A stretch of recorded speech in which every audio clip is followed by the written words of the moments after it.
the interesting thing with 24-hour running is that you keep going for the whole 24 hours. So if you have a goal in mind, whether it be the world record, which at that stage I think was 273 kilometers, once you've reached that, your brain says you've done it and it shuts down. And once your brain shuts down, your legs shut down. So it's having a realistic goal, whatever your goal is for that 20, it doesn't matter whether it's 100 kilometers or 200 kilometers, it's having that realistic goal that that's achievable.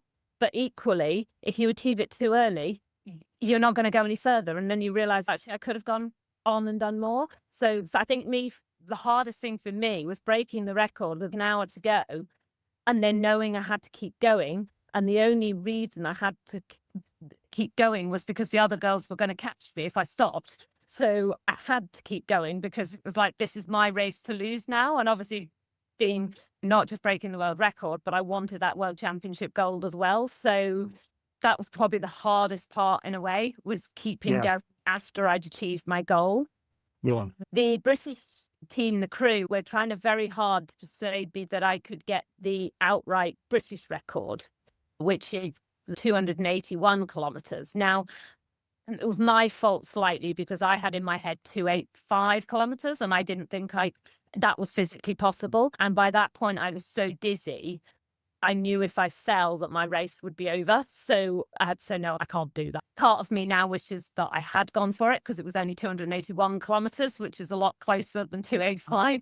So I think next time, then, mentally, I'm going to have to make a bigger goal. But at the end of the day, I did play out to achieve. Yes, you said you felt like an underdog, right? Like an imposter.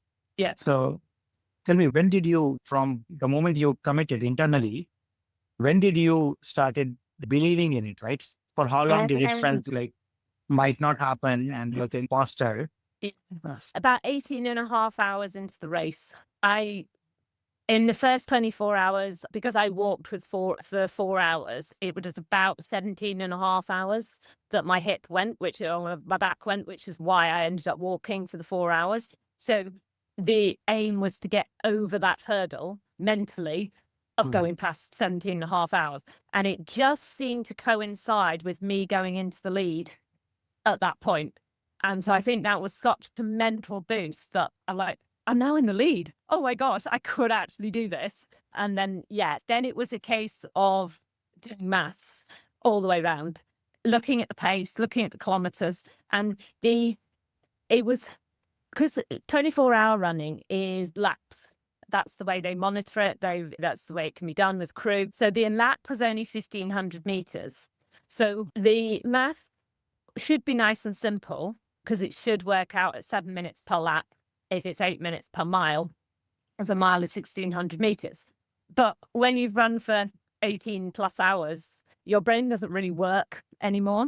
So I'm still doing the maths, but I got very confused between kilometers, laps, and miles. And I just about work it out. And then I get round to the beginning of the lap and have to start again.